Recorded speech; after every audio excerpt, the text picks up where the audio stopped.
Purvanchal university ఇది కేవలం university కాదు, మీ సక్సెస్ స్టోరీకి చిరునామా.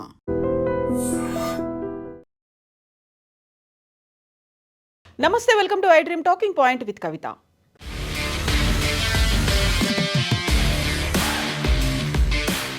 మధ్యప్రాచ్యంలో ఉద్రిక్తతలు మరోసారి భగ్గుమన్నాయి. పాకిస్తాన్ మధ్యవర్తిత్వంతో అమెరికా, ఇరాన్ మధ్య 2 వారాల కాల్పుల విరమణ ఒప్పందం కుదిరినటువంటి కొన్ని గంటల్లోనే ఇజ్రాయెల్ లెబనాన్పై భీకర వైమానిక దాడులకు దిగింది.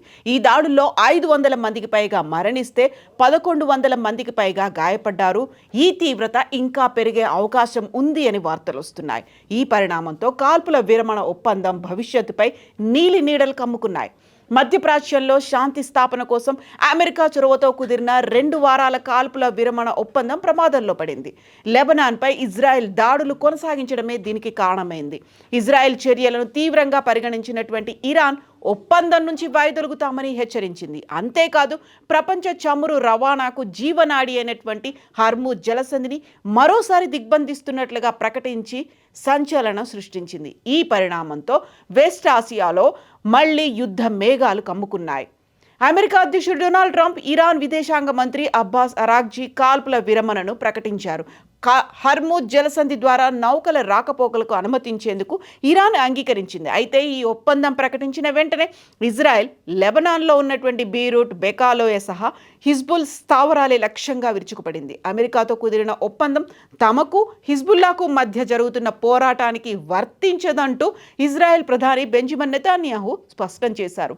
అధ్యక్షుడు ట్రంప్ కూడా లెబనాన్తో జరుగుతున్నది ఒక ప్రత్యేక ఘర్షణ అనేటువంటి స్టేట్మెంట్ కూడా ఇచ్చారు. 2 వారాల పాటు యుద్ధ విరమణ ఒప్పందం లెబనాన్కు వర్తించదని, అక్కడున్నటువంటి హెజ్బొల్లా బలగాలపై తమ సైనిక చర్యలు యథావిధిగా కొనసాగిస్తామని ఇజ్రాయెల్ అనౌన్స్ చేసింది. అన్నట్లుగానే లెబనాన్పై, ముఖ్యంగా లెబనాన్ రాజధాని బీరట్లో ఉన్నటువంటి నివాస, వాణిజ్య ప్రాంతాలపై ఇజ్రాయెల్ వైమానిక దాడులను తీవ్రతరం చేసింది. ఈ దాడులను ఐక్యరాజ్య సమితి తీవ్రంగా ఖండించింది. ఒప్పందం కుదిరిన గంటల వ్యవధిలోనే ఇంతటి మారణ హోమం జరగడం నమ్మశక్యంగా లేదంటూ యునైటెడ్ నేషన్స్ మానవ హక్కుల చీఫ్ ఆవేదన వ్యక్తం చేశారు. ఇజ్రాయెల్ దాడులకు ప్రతీకారంగా ఉత్తర ఇజ్రాయెల్పై రాకెట్లతో దాడి చేసినట్లుగా హిజ్బుల్లా ప్రకటించింది.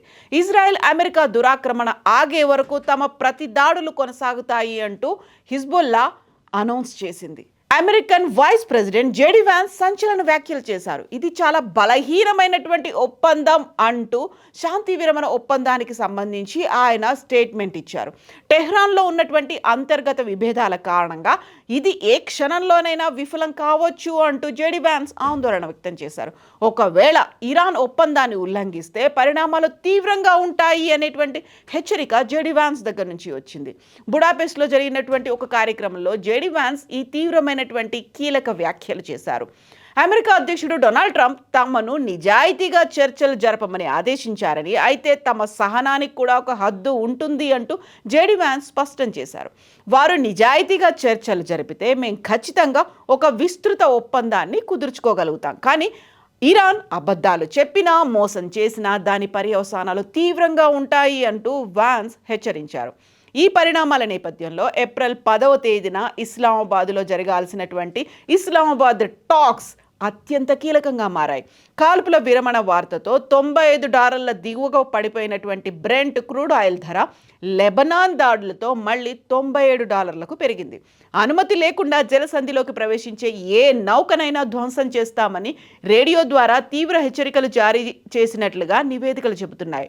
ఇరాన్ తాజా నిర్ణయాలతో గల్ఫ్ ప్రాంతాల్లో గందరగోళం నెలకొంది. దాదాపు 400 నౌకలు నిలిచిపోవడంతో పరిస్థితి ఒక కార్ పార్కింగ్ ఏరియాలో ఎలా అయితే ఉంటుందో నౌకలు కూడా అలాగే కనిపిస్తున్నాయి అనేటువంటి వార్తలున్నాయి. దీంతో లక్షల బ్యారెళ్ల చమురు రవాణా స్తంభించిపోయింది. మరోవైపు హర్ముజ్ జలసంధిపై పట్టు బిగించేందుకు ఇరాన్ సిద్ధమవుతోంది. ఈ జలసంధి గుండా వెళ్లే చమురు ట్యాంకర్లపై బ్యారెల్కు $1 చొప్పున టోల్ విధించాలని, ఆ చెల్లింపులను కూడా క్రిప్టో కరెన్సీ రూపంలో స్వీకరించాలని యోచిస్తున్నట్టుగా ఫైనాన్షియల్ టైమ్స్ ఒక కథనంలో పేర్కొంది. ఇజ్రాయెల్ చర్యలు కాల్పుల విరమణ ఒప్పందాన్ని బాహాటంగా ఉల్లంఘించడమేనని ఇరాన్ విదేశాంగ మంత్రి అబ్బాస్ అరాగ్జీ మండిపడ్డారు. దాడులు ఇలాగే కొనసాగితే తాము ఒప్పందం నుంచి వైదొలగాల్సి వస్తుందని తీవ్రంగా హెచ్చరించారు. మరోవైపు తమ అనుమతి లేకుండా హర్ముజ్ జలసంధిలోకి ప్రవేశించే ఏ నౌకనైనా ధ్వంసం చేస్తామని ఇరాన్ సాయుధ దళాలు ప్రకటించాయి. ఇటీవల ఇరాన్ ఈ జలసంధిని నిరోధించినప్పుడు అంతర్జాతీయంగా చమురు ధరలు భారీగా పెరిగాయి. దీంతో తాజా పరిణామం మళ్ళీ అదే ఆందోళనకు దారితీస్తుంది. ప్రపంచవ్యాప్తంగా చమురు ధరలు పెరుగుతాయా అనేటువంటి అనుమానాలు కూడా వ్యక్తమవుతున్నాయి.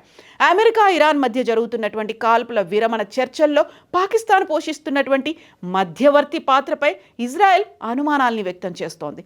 పాకిస్తాన్ను విశ్వసనీయ మధ్యవర్తిగా తాము పరిగణించడం లేదంటూ భారత్లో ఉన్నటువంటి ఇజ్రాయెల్ రాయబారి రూబెన్ అజార్ కుండ బద్దలు కొట్టినట్టుగా స్పష్టం చేశారు. అమెరికా తన సొంత కారణాలతో పాకిస్తాన్ సేవలను ఉపయోగించుకొని ఉండొచ్చని, కానీ టెల్ అవీవ్ మాత్రం ఈ విషయంలో పాకిస్తాన్ను నమ్మడం లేదు అనేటువంటి మాట అజార్ స్పష్టం చేశారు. గతంలో ట్రంప్ హయాంలో గాజాలో కాల్పుల విరమణ కోసం ఖతార్, టర్కీ వంటి సమస్యాత్మకమైనటువంటి దేశాలతో పనిచేసిన తరహాలోనే ఇప్పుడు పాకిస్తాన్ విషయంలో కూడా జరుగుతోందని అజార్ అంటున్నారు. అమెరికాతో కలిసి తాము ఆశించిన ఫలితాలు సాధించడంపైనే ప్రధానంగా దృష్టి సారిస్తామని అజార్ తెలుపుతున్నారు. ఇక ఇరాన్తో కాల్పుల విరమణకు లెబనాన్లో ఉన్నటువంటి హిజ్బుల్లా ఉగ్రవాదులపై తమ పోరాటానికి మధ్య తేడా ఉంది అనేటువంటి మాటను కూడా ఇజ్రాయెల్ స్పష్టం చేస్తోంది. లెబనాన్ విషయంలో మా లక్ష్యం చాలా స్పష్టంగా ఉంది. దక్షిణ లెబనాన్ను హిజ్బుల్లా ఉగ్రవాద మౌలిక సదుపాయాల నుంచి పూర్తిగా తుడిచిపెట్టేయాలి. ఇది లెబనాన్ ప్రభుత్వ బాధ్యత అనేటువంటి మాటని అజార్ స్పష్టం చేస్తున్నారు. గత కొన్ని గంటల్లో ఇజ్రాయెల్ వైమానిక దళం లెబనాన్పై భారీ ఆపరేషన్ నిర్వహించి 500 మందికి పైగా హిజ్బుల్లా ఉగ్రవాదులను మట్టుపెట్టింది అనేటువంటి మాటని అజార్ చెప్తున్నారు. తమ ఉత్తర సరిహద్దులను హిజ్బుల్లా దాడుల నుంచి కాపాడుకునే హక్కు తమకు ఉంటుంది, అదే పని ఇజ్రాయెల్ చేస్తోంది అనేటువంటి మాటని పునరుద్ఘాటిస్తున్నారు. ఇక అదే సమయంలో ఇరాన్తో అమెరికా చేస్తున్న చర్చలకు ఇజ్రాయెల్ మద్దతు ఇస్తోంది అనేటువంటి మాట కూడా చెప్తున్నారు. ఇరాన్ అణు కార్యక్రమం, బాలిస్టిక్ క్షిపణుల ఉత్పత్తి వంటి 2 ప్రధాన ముప్పులను ఈ చర్చలు తొలగిస్తాయని ఆశిస్తున్నట్లుగా కూడా అభిప్రాయపడుతున్నారు. ఇదిలా ఉంటే లెబనాన్పై ఇజ్రాయెల్ దాడుల వల్ల ఈ ఒప్పందం దెబ్బతినే ప్రమాదం ఉందని ఇరాన్ హెచ్చరించింది. అయితే ఈ కాల్పుల విరమణ ఒప్పందంలో లెబనాన్కు సంబంధం లేదని అమెరికా, ఇజ్రాయెల్ గతంలోనే స్పష్టం చేశాయి.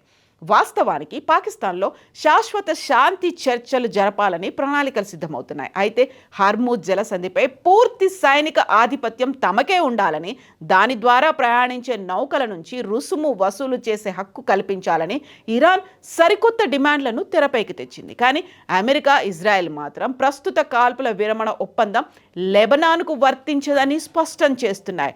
బట్ నెక్స్ట్ ఏం జరగబోతోంది? కాల్పుల విరమణ ఒప్పందం 15 రోజుల పాటు కాల్పులు ఉండవు అంటూ శాంతి సందేశం వచ్చినటువంటి కొద్ది గంటల్లోనే జరిగినటువంటి ఈ దాడి తీవ్రత ఇంకా ఉంది అనేటువంటి విషయాన్ని చెప్తున్నటువంటి నేపథ్యంలో ఈ 3 దేశాలు ఎలా స్పందించబోతున్నాయి? ఈ 3 దేశాలతో ఉన్నటువంటి పరస్పర విభిన్నమైనటువంటి అభిప్రాయాలు, ప్రకటనలు ప్రపంచాన్ని మాత్రం ఇప్పుడు వణికించే దిశగా ఉన్నాయి. ఎన్ని రోజులు కొనసాగుతోంది? ఈ శనివారానికి 6వ వారం కూడా కంప్లీట్ అయిపోయి 7th వీక్లోకి ఎంటర్ అవుతున్నటువంటి ఈ యుద్ధం పరిస్థితి ఇంకెన్ని రోజులు కొనసాగబోతోంది?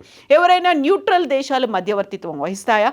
పాకిస్తాన్ ఎంతవరకు స్ట్రాంగ్గా ఉండబోతోంది? బోల్డ్ అని క్వశ్చన్ మార్క్స్ అయితే ఉన్నాయి. మీరేమనుకుంటున్నారో కామెంట్స్ రూపంలో తెలియజేయండి.